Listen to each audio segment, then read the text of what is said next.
تک جا رہا ہے, بیٹیوں تک جا رہا ہے. خدا کے واسطے لڑنے سے پہلے سوچ لینا میرے باپ کے بالوں کی سفیدی رل جائے گی.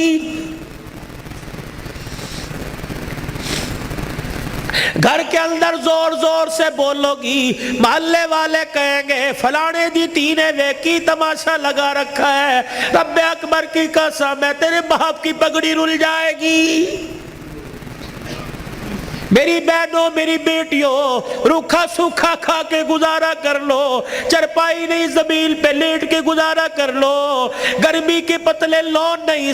السلام علیکم. چلیے آج سنتے ہیں مولانا عبدالحنان صدیقی صاحب کو, جو باپ اور بیٹیوں کے بارے میں بیان کر رہے ہیں, یعنی نبی اور فاطمہ الزہرا کی زندگی کو بیان کر رہے ہیں, اور اتنی اچھی بیان کر رہے ہیں کہ ایک بار آپ اس ویڈیو کو پورا دیکھیں, اسکپ نہیں کیجیے گا, آپ کی زندگی بدل دے گا میرے بھائیوں اور میرے بہنوں. تو چلیے اس ویڈیو کو بلا تاخیر شروع کرتے ہیں. چلیے دیکھیے. کا پہلی رات لڑکی کے پاس جاتا ہے, اللہ اکبر. کوئی کہتا ہے پہلی مرتبہ چہرہ دیکھے گا, منہ دکھائی میں کیا دے گا. کوئی کہتا انگوٹھی بنا رکھی ہے, کوئی کہتا میں نے لاکٹ بنا رکھا ہے, کوئی کہتا میں ہاتھ میں 5000 رکھوں گا. یا تو نظام الٹ ہے, معاملہ الٹ ہے. میرا نبی دولہا بن کے پہلی رات سیدہ خدیجہ الکبریٰ کے حجرے میں گئے, اللہ اکبر. میرے نبی اندر داخل ہوئے, سیدہ خدیجہ الکبریٰ نے قدموں کی آہٹ سے پہچان لیا, گھونگھٹ میں کہنے لگی سونے جہاں کھڑے ہو وہیں کھڑے رہیے. اپنے تکیے کے نیچے ہاتھ ڈالا, 40,000 درہم اٹھائے, حضور کے قدموں پہ لا کے رکھ کے رونے لگ گئی. کہنے لگی کملی والے اب گھر میں یہی کچھ بچا تھا جو آج میں نے تیری جوتیوں پہ قربان کر دیا.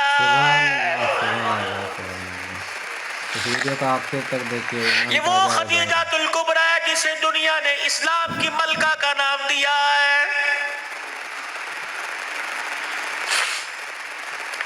اسی کی بیٹی سیدہ فاطمہ الزہرا رضی اللہ تعالی عنہ, کائنات کے اندر بڑے بڑے جوڑے آئے, لیکن اللہ کی قسم فاطمہ علی سے بڑھ کے جوڑا کوئی نہیں آیا ہے.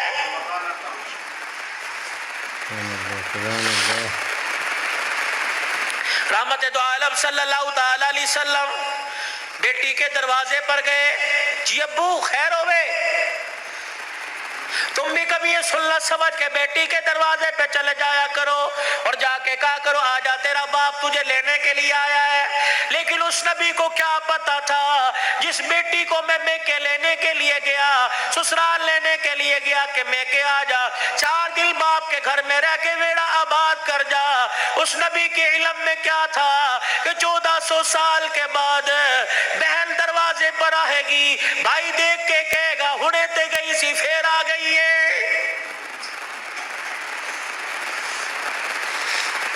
کتنی بہنوں کو روتے دیکھا, بھائیوں کو پھول کر کے کہتی ہیں ابا جی نے مرن تو بعد ایک مرتبہ بھی تو نے بلانے کا فون نہیں کیا ہے.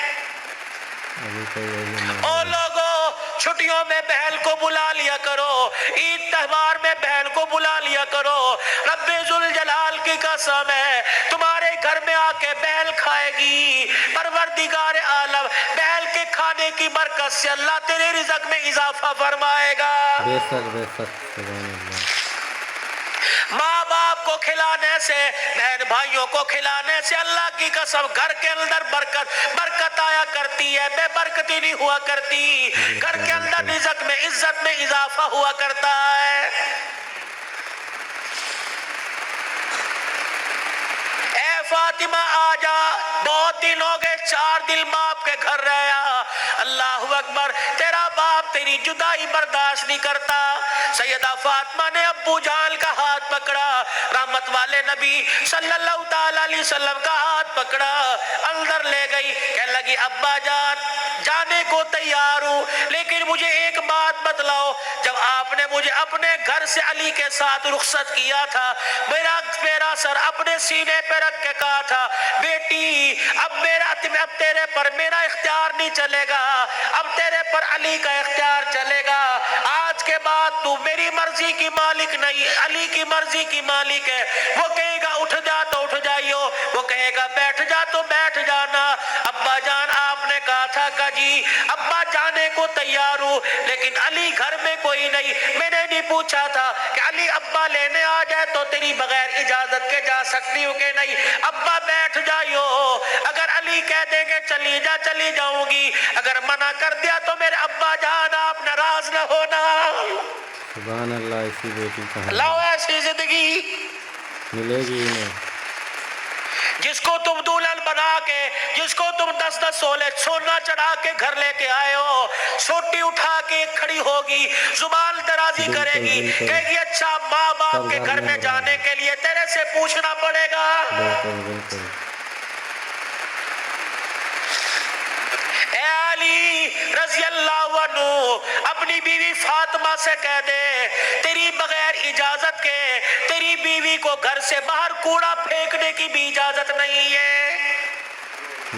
سامنے خالد بن ولید رضی اللہ تعالیٰ عنہ کا مکان تھا۔ اے علی تیری بغیر اجازت کے تیری بیوی فاطمہ کو سامنے دروازے میں کھڑے ہو کر خالد بن ولید رضی اللہ عنہ کی بیوی سے بات کرنے کی بھی اجازت نہیں ہے۔ بالکل جب تمہارے نکلنے کی دیر ہوتی ہے تمہاری بیویوں کا پتہ ہی نہیں ہوتا کہاں ہے، کبھی کہیں بیٹھ کے تعویذ لا رہی ہے، کہیں فیصلہ آباد دوڑی ہوئی ہے، کبھی کسی کے ساتھ سارے میرے بھائی نے، کبھی کسی کے موٹر سائیکل پہ جا رہی ہے، کبھی کہیں یہ بھائی تو لے ڈوبے، اصل بھائیوں کو بھائی نہیں سمجھتی، محلے داروں کو بھائی سمجھے بیٹھی ہے۔ بالکل یہی ہے اور آیا بھی۔ جب شریعت اجازت نہیں دیتی کہ بچہ 10 سال کا ہو جائے، 11 سال کا ہو جائے تو بہن کو اجازت نہیں بھائی کے پاس بیٹھ سکے، بھائی کو اجازت نہیں بہن کے ساتھ لیٹ سکے، بہن کے جسم کے ساتھ اپنا جسم لگا سکے۔ جب 11 سال کا بھائی بہن کے ساتھ جسم نہیں لگا سکتا تو تجھے محلے دار کے موٹر سائیکل پہ بیٹھ کے شہر جانے کی اجازت کس نے دی ہے؟ بالکل حق ہے۔ مولانا بشیر صاحب صحیح کہہ رہا ہوں؟ ایک دم صحیح بول رہے ہیں۔ ابا جان ناراض نہ ہونا، نبی بھی نبی تھے۔ جی کہ میرے علی میں فرق ہی کوئی نہیں، علی کہاں میں کہاں، اب تجھے لے جانے کے لیے علی سے اجازت لینی پڑے گی۔ چپ کر کے گھر کے کونے میں بیٹھ گئے۔ جی بالکل۔ کب آئے گا کہاں؟ اتنی دیر میں سیدنا علی رضی اللہ عنہ نے گھر کے حجرے کا پردہ ہٹایا، ناک کی نتھے پھلائی۔ فاطمہ ابا آئے ہیں؟ علی تجھے کیسے پتہ لگا؟ کہ ویڑا بتلا رہا ہے، نبوت کی خوشبو سے مہک رہا ہے۔ وہ بیٹھے، کیوں؟ کوئی غلطی تو نہیں ہوگی؟ نہیں علی میرا ابا مجھے لینے آیا ہے۔ تو گئی کیوں نہیں؟ علی تیرا انتظار تھا۔ فاطمہ میرا انتظار کیوں کیا؟ کہ تیرا حکم نہیں، اجازت نہیں، کہ تیرے باپ کے آگے میں کیا اجازت دوں گا؟ کہ علی بات اجازت کی نہیں، بات تیری مرضی کی نہیں، رب ذوالجلال کی قسم ہے اگر تیری اجازت کے بغیر آج چلی جاتی تو قیامت کی صبح تک میرے باپ کی نبوت والی پگڑی پہ لوگوں کی انگلیاں اٹھ جاتی۔ بالکل ایسی بیٹی لاؤ۔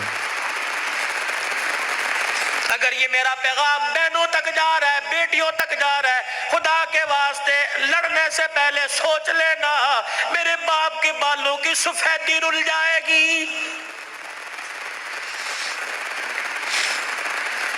گھر کے اندر زور زور سے بولو گی، محلے والے کہیں گے فلانے دی تینے دیکھی تماشا لگا رکھا ہے، رب اکبر کی قسم ہے تیرے باپ کی پگڑی رل جائے گی۔ بالکل میری بہنوں میری بیٹیوں روکھا سوکھا کھا کے گزارا کر لو، چرپائی نہیں زمین پہ لیٹ کے گزارا کر لو، گرمی کے پتلے لون نہیں سردی کے موٹے کھدر پہل کے گزارا کر لو۔ رب اکبر کی قسم ہے آج سسرال میں ماں باپ کی عزت بچا لے، کل قیامت کے دن میدان محشر میں اللہ تیری عزتیں بچائے گا۔